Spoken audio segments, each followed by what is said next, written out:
Hi there, I'm Andrea Maranville, Sweet Life of a Baker, and I'm here today in Gerhard's amazing test kitchen. And today we're going to be talking all about my double crust apple pie. It is fall season right now, and from here to the new year, everything is going to be sweet and savory and delicious, hearty meals, and there's nothing better than a double crust apple pie during holiday season. All right, so let's get right to it. When you're talking about apple pie, there are three major elements to the pie for obvious reasons: a crust, a filling, and the oven. And each one of those things has their own nuances and their own tips and their tricks to make a good apple pie. The irony of apple pie, or any type of a pie, is that for years I made a horrible pie. And so I really spent years mastering and developing the skills and the tips and the tricks to make a better pie crust, a better pie filling, and really get the tips and the tricks for an oven. So I'm going to tell you today all about my tips and tricks I've learned throughout the years to make a good pie. So let's start really quickly and talk about a pie crust. There are very minimal ingredients in an actual pie crust, but with that, anytime you're working with a pie crust or short crust dough, you want all of your ingredients to be super, super cold. So as you can see here, I have ice water because I want my water really, really cold. You can put your flour into a freezer, get that nice and chilled if you want to, and this butter's been in the freezer. Now, there are three elements to a pie crust, three fats that you can choose from: butter, lard, or a shortening. I personally like an all butter flaky pie crust. That's my own personal preference. You can certainly use any one of those three to develop your own kind of personality with a pie crust. Me personally, I'm going to teach you my all butter flaky pie crust recipe. So let's talk about that really quickly. What do I have here? Now, the ingredients I'm giving you will fill a 9-inch double pie crust. So I'm going to show you how to do that, but it will give you a bottom layer and a top layer. So if you only need a bottom crust, you're really only going to use half of this. All right, so now I'm about to show you how I assemble my pie crust. The thing about a pie crust is you want to work the dough as little as possible, and here is why. Anytime you're working with flour, you obviously has gluten in it. Well, gluten is created once you add a liquid to it. And with pie crust, you want that flaky, tender pie crust. So you're not going to knead it over and over and over again like you would a bread, because you want to have those flaky, flaky layers. So let's talk about what I have in here. I've got 3 cups of all-purpose flour. You can use a pastry flour. You don't want to use bread flour for a pie crust, but an all-purpose is a general one that most people have, and you can use that. I have 1 tablespoon of granulated sugar. I have 1 teaspoon of salt. And then I have, for the apple pie, and only really for the apple pie, I have a half a teaspoon of cinnamon. Just adds a teeny tiny bit of flavor into the pie crust. This is actually the pie crust I used on the Great American Baking Show during Pastry Week, during Pie Week. So this is the exact pie recipe. I haven't changed it in any way, so you can get the real feel for the pie crust I used on the show. And then you have your butter. Now, like I said, you want to make sure your butter is really, really cold. I've gone ahead of time and chunked up this butter and then put it into the freezer in small pieces. Why did I do that? Because each one of these little pieces now has a surface area to get it nice and cold. I'm going to put that right in with the flour mixture. Now, I'm going to take my rings off really quickly. At this point in time, you have a couple of options for your pie crust. You can use what's called a pastry cutter, okay, to kind of get in. I personally use my hands, okay? You get a better feel for the pie crust at this point in time. I'm just going to give it a quick toss.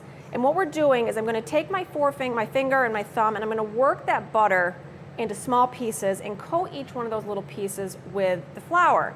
Now again, there is heat in my hands, so I want to try to work quickly so I don't soften up the butter too much. But we're going to get some nice big chunks. Now, when we're talking about pie crust, the same ingredients can create 2 different things. One is called a flaky pie dough. The other one is called a mealy pie dough. It's the same ingredients, the same measurements I just showed you. The difference is the size of the butter pieces at the end. So for something like a pumpkin pie, you could use this exact same pie crust, but you're going to work the butter into much smaller pieces because you want a sturdy crust on the bottom of the pie, of the custard pie. We're developing a flaky pie crust here. So I want large chunks of butter in here. Now each one of these pieces of butter, I'm going to try to work quickly, when they melt in the oven is going to create those flaky layers. So don't be afraid of seeing large chunks of butter, because that's what's going to create those gorgeous flaky layers that we like to see on the top of a pie. Go ahead and get these nice and worked. Now again, I like working with my hands. You get a better feeling for the dough. You get a better feeling for the sizes and the pieces of the butter. We're working our way through it. I didn't mention how much butter I have in here. I have about 12 ounces of unsalted butter. Now because I always work with unsalted butter, and because I added salt into the recipe, you don't want to use salted butter as well. If all you have is salted butter at home, you would just omit the salt in the recipe. Go ahead. You could do a mixture of shortening and butter. You could use lard. Never actually worked with it. I've never actually even worked with lard, but I like butter, and I like how the richness of it, and we'll go there. I think we're getting there. I think we've got some nice big pieces still. Again, we're creating a flaky pie crust, not a mealy pie crust, which would be at the bottom of a, say, pumpkin pie. Okay, now, what am I gonna do next? Now that I'm all covered in flour. Now I have apple cider vinegar here, and you're gonna say, why do you have vinegar, Andrea? Vinegar actually inhibits gluten development. So I add a tiny bit of vinegar into my pie crust, 1 teaspoon, just about when I'm putting it all together, okay? And this is the messy part, but that's okay. Messy makes good flavors. All right, and I'm gonna do about 8 tablespoons of ice cold water.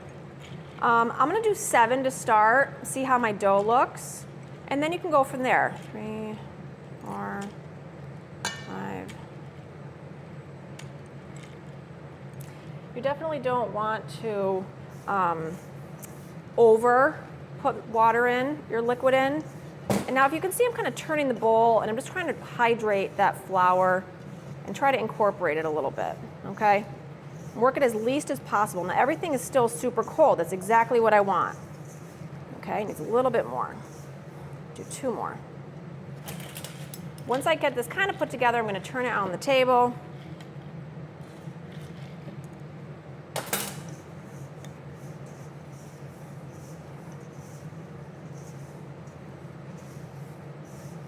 Give it a final knead.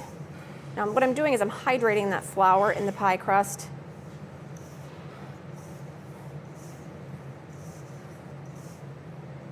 More. You can see it starting to come together. You see how when you take it and you kind of squeeze it in your hand and it starts to come together? That's what you're looking for, okay? I need to do a little bit more. Do 1 more, and I think maybe 1.5. That should do it. Okay, that should do it. And I'm going to turn it out. I'm going to pull it together. Now I'm going to cut this in half after I kind of pull it together, knead it together. And then this is going to get sealed up and put back in the fridge.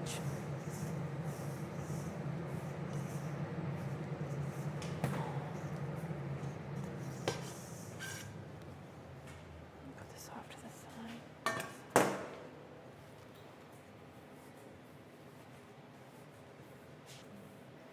Now when you see this and I roll it out, you're going to see all the pockets of flat butter that are still in here. You can even see the flecks of the cinnamon that's in here also.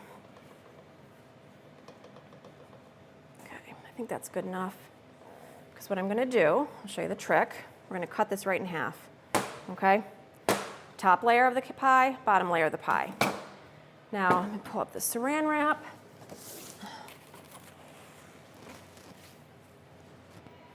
Try to keep it together. When you cover it up, this, take your rolling pin. You're going to do a couple things. You're going to flatten it out, kind of in the shape of a circle.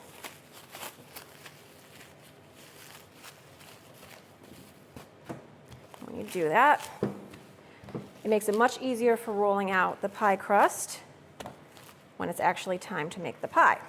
I don't know if you can see the close-ups in here, but I've got cinnamon, so you can see the little flecks of cinnamon, but you can see all that marbling in here with the butter. That's good enough. All right, so I'm gonna put that aside. You can see all that marbling of the butter, the big chunks. We're gonna put that right in the fridge, okay? Both of these are gonna go into the refrigerator. Now you can see there's still lots of little flakes here. Don't be discouraged by that, okay? Like I said, this is all gonna hydrate up into the fridge. And again, it's a rustic pie. We're looking to make a rustic pie. You can certainly make those beautiful layered with intricate designed pie crusts, which I do make them sometimes, but I guarantee you, once you work that dough a little bit, on the top, it's not gonna be as flaky and tender as if you make a rustic pie crust. There. All right, these are gonna go back into the fridge. So as I mentioned before when I was doing the pie crust and in my introduction, there is a second component to the apple pie, and that's your filling. And as you can see here, I have two varieties of apples. We have Gala apples and we have Granny Smith apples. When you're making an apple pie filling, the types of apple you use will definitely change the texture, the flavors, the consistency in your apple pie. For example, there is a reason that McIntosh and Red Delicious apples, which are plentiful in our area in upstate New York this time of year, are good for applesauce, because once they cook, they turn to mush. So in something like an apple pie, where you don't want to have an apple saucy pie, unless you're making a tarte aux pommes, you know, an apple tart, you want to have nice texture in your apple pie. A good go-to for that is Granny Smith, Gala, Honey Crisp, Brayburn, any of those types of apples will be good. I like to use a variety though, because it gives different texture, sugar levels, and flavors inside the apple pie. So again, when you're going to do the apple pie, I do peel mine. You can use a couple different methods to get your apple peel off. You can use a, one of these, or you can use a knife. My go-to has always just been a knife, and I'm just gonna go ahead and peel these really quickly. Just go right around. You can certainly take your pie filling and put it right into your prepared pie crust, which we haven't done yet. Or you can do what I'm going to do in this segment, and we're going to do what's called par cooking the apple pie filling. So I like to just core the apple. I go right around it, leaving the core.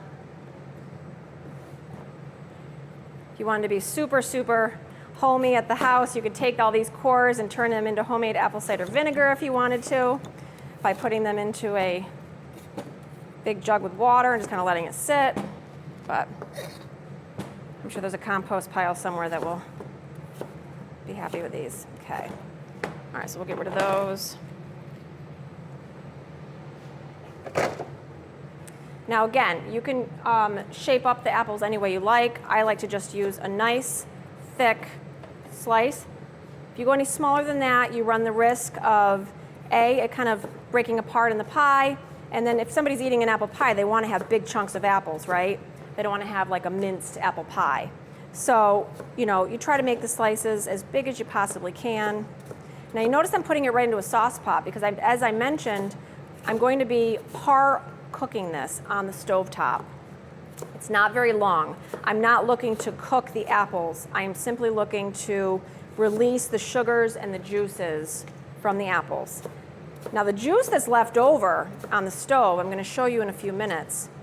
We're not going to get rid of that juice. We're going to cook it down to a beautiful syrupy texture that's nice and thickened, and then we're going to pour that right back into the filling of the apple pie. So my depth perception on the saucepan that I picked was a little too small, so we're going to swap that out. The next thing we're going to add to the apple mixture is some lemon juice, kind of to offset the sweetness, and also it helps from browning, and a tiny bit of lemon zest. So I'm going to zest about half of this lemon. You don't want to overpower this apple pie with lemon, so I want to be very careful not to add too much. But for a pie like this, I think a half of the lemon zest will bring out a nice juice. The other thing too is lemon has pectin in it, which will also help thicken up this apple pie after it's done baking. Okay, it's kind of like why you use lemon juice a lot of times in making jam. So what do I have here? I have, what do I have here? Sorry, I have 3/4 of a cup of granulated sugar. I have 3 tablespoons of unsalted butter. I have 2 teaspoons of cinnamon, and I'm going to add a 1/4 teaspoon of fresh ground nutmeg. Now, nutmeg in a whole nutmeg looks like this. It actually looks like a nut.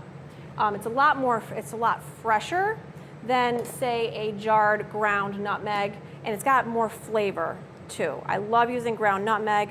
You're just going to use a zester, and you're just going to go ahead and grate, if you don't slipper little sucker, right into your little mixture. About a 1/4 teaspoon, it's great. Nutmeg's a very powerful spice, so you don't need a lot. A little bit goes a long way. I think that's good right there.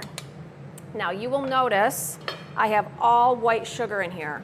You can use a mixture of brown sugar, all brown sugar, all white sugar. That's going to be a flavor preference for you. Brown sugar will add a different depth of flavor because it has molasses in it. That's what makes it brown sugar. It's simply granulated sugar with an addition of molasses. And so you can definitely use a brown sugar if you want to have that kind of richness with the molasses in the mixture. Now I went ahead and I put this in. Now I'm also going to be adding flour, but I don't have that. I'm not going to add that till this cooks down a little bit. Now I didn't put any water in this because these apples are going to kind of release their liquid. If you feel like you need to add a tiny bit of water or a tiny bit of apple cider or a little bit of apple juice, you're going to cook that syrup down anyway, so it's okay. I'm going to put this on the stove and see how juicy these apples are and see if it starts to release. So these apples have been cooking down for at most 5 minutes. Now you remember I didn't add any liquid to the bottom of this saucepan because I wanted to see how much liquid was going to be released by these apples. And as you can see, look at all that liquid at the bottom of this par-baked pie sauce pot. All that liquid would be at the bottom of your pie if you just put this right into your pie filling. Not to say that that liquid is not pure deliciousness, because we are going to use it, but I just wanted to show you when people say they have a soupy pie and they always say, I'm not sure what I did, a lot of time is because of the excess liquid that's within that pie. So we're not going to let this go too much longer. Again, as I mentioned, I'm not trying to cook the apples. That's going to happen in the pie plate. But I wanted to get a nice start and release some of that excess liquid. So we're going to let this go for maybe another 3 to 4 minutes. So how do I know when the apples are ready to be done and they're done being par-baked? When they start to break apart, you can see some of the pieces are starting to break. That means the apples are actually cooking, and I want to stop at this point. So I'm going to bring it right over here so you can see. I wish you could smell this because this smells so good. What I'm doing is I'm actually going to be using a slotted spoon, and I'm going to remove all of the par-cooked apples and let them kind of cool on the counter a little bit. You don't want to add a super hot filling into a pie crust, so I want to let this kind of cool off, and I'm going to show you what's left in the bottom of this pan, which is all that liquid we just talked about. Now, I'm not throwing this liquid out. This is part of the pie. It's part of the apple flavors. All this juice came directly from the apples. And I'm going to cook this. There's a lot of sugar in this too. So the more I cook this, it's going to turn almost to like a syrup. So I want all of this to be nice and syrupy before I add it back into my pie. Get a couple more out of here. Now again, we need a thickening agent also. So I have 3 tablespoons of flour, and like I said, you can use cornstarch. Take a look at that. That's all that liquid, all that cinnamon and nutmeg and sugar. That's liquid gold right there. We don't want to get rid of that. And then I have 3 tablespoons of flour. You can do one of 2 things. You can put this directly in with your apples, or you can put it in with your syrup. I'm going to go ahead and put this right in with my apples and just set this aside. Give it a stir. You don't want to have chunks of flour in your apple pie, so you want to make sure it's kind of all kind of cohesive into the mixture.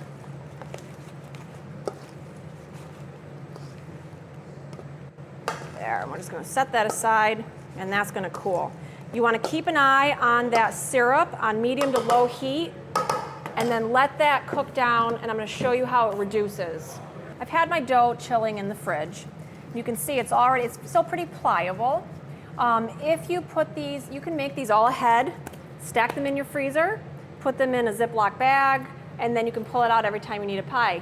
You don't need to always necessarily make pie crust the day you need an apple pie. So if you wanted to prep ahead and make your holidays even easier, you can prep up this pie dough and freeze it.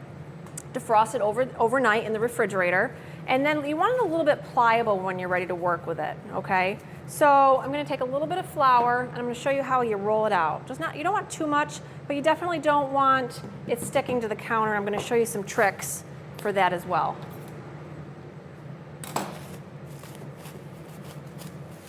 Now, because I've already kind of flattened this a little bit and didn't leave it in a big ball, it's going to be a little bit easier for me when I'm rolling this out. Okay. So, you've got your pie crust. This is going to be the bottom that's going to go into our pie tin. When you're rolling out a pie dough, you want to start in the center and kind of go out in a circular motion. Every time you roll out, you're going to turn your pie. Okay? You're going to kind of like keep it moving on the table. The worst thing you want to do is get a pie rolled out all beautiful and gorgeous, and then it's stuck to the bottom. So by rolling it out and then turning it, what you're doing is you're alleviating or eliminating the sticking, so to speak. If it does stick, you can always take something like a bench scraper and try to get underneath it in spots and try to help turn it. But by turning it as you go, what you're doing is you are helping to keep it from sticking. Now you can see all this beautiful marbling effect that's in the bottom. Let's control this over so you can kind of see. You can see all that beautiful marbling in the butter. It starts to pull. Just add a little bit more flour. Any flour you add is obviously going to add more flour to your pie crust. So you want to add as little as possible if you can, but a little bit's not going to hurt. How do you know when it's big enough? A little bit more flour on this side. Now you see all these pieces that are coming off? That's okay.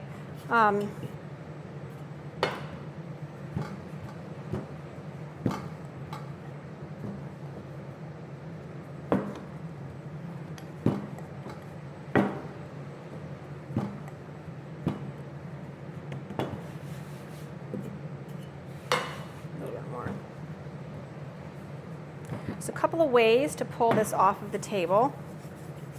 It's not the most glamorous pie crust I've ever done, but that's okay. It'll get the job done. It'll taste good, I know that. Okay. You want to do it wide enough that it overhangs, because you want to obviously have a crimped edge. So, how do you lift it off of the table now that I've put it on the table? A couple of things you can do is you can kind of roll it and then lift it up. Then you're going to roll it right back into your pie plate. So there are 3 types of material for pie tins: metal, glass, or ceramic. Today we're using metal because that's what we have.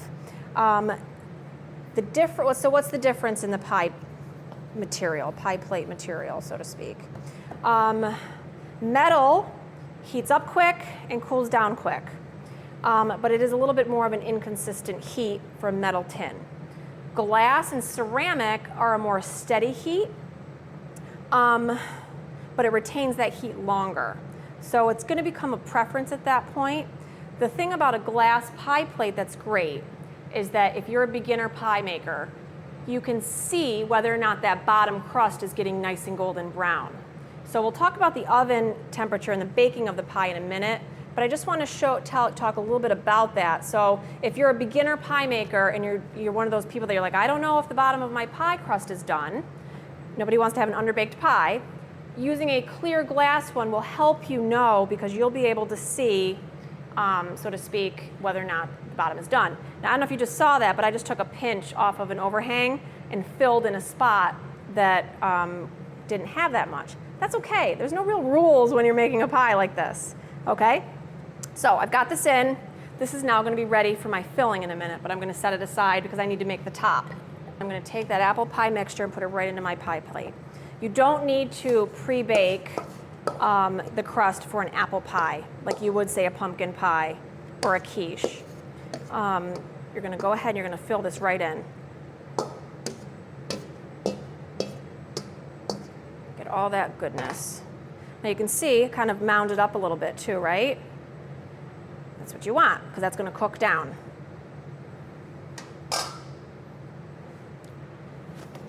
I'll use the spoon.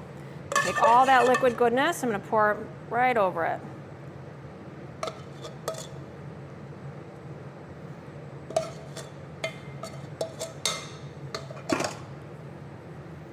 Gosh, this smells so good. Okay, now we're going to do the exact same thing with the top pie crust that we did before with the bottom. We're going to give it a roll. I got a little excess flour on the bottom here, so I don't want that. I'm going to get rid of that. Oh, we're ripping. That's okay. It's a rustic pie, remember? It's okay. A little extra there, that's fine. It's a little drier than I was expecting, the pie crust. Okay, so now we've got all this extra edging. What are we going to do? We're going to kind of give it a trim.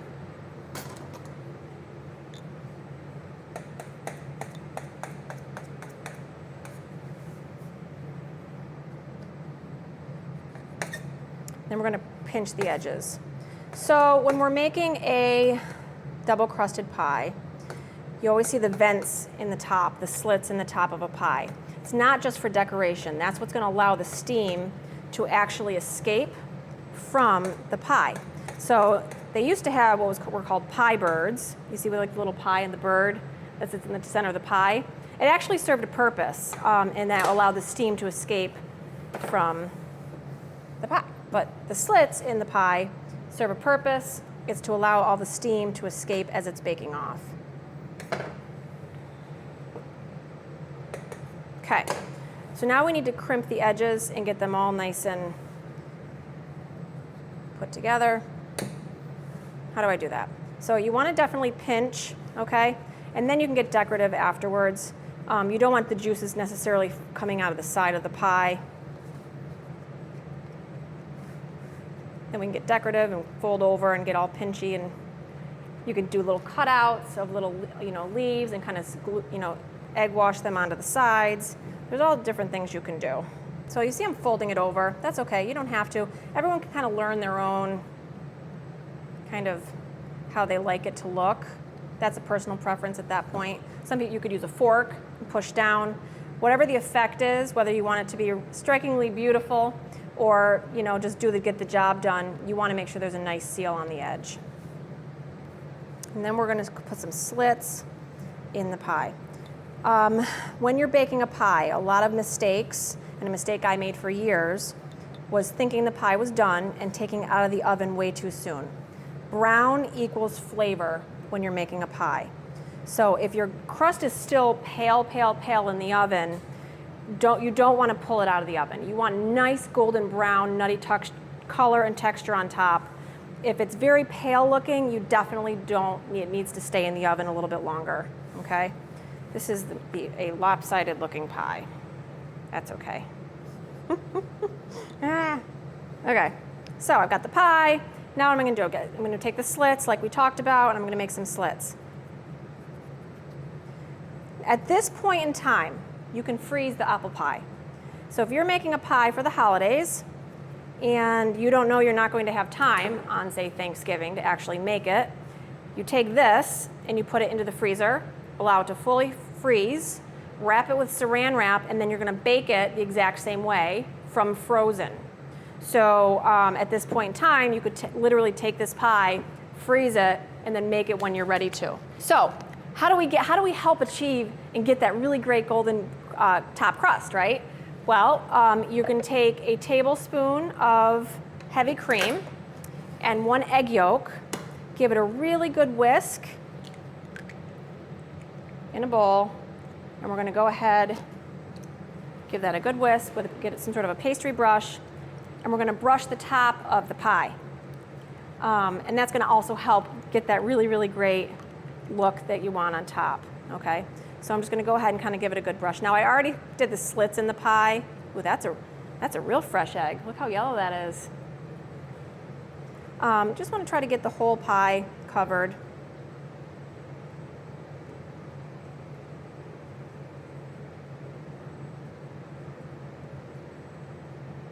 I had 1 egg yolk to about a tablespoon of heavy cream. That is yellow, wow. And then if you wanted to elevate it up even more, you can take granulated sugar or a coarse sugar and sprinkle that right on top of the pie. Gives a little bit of extra texture and color, and it looks really pretty.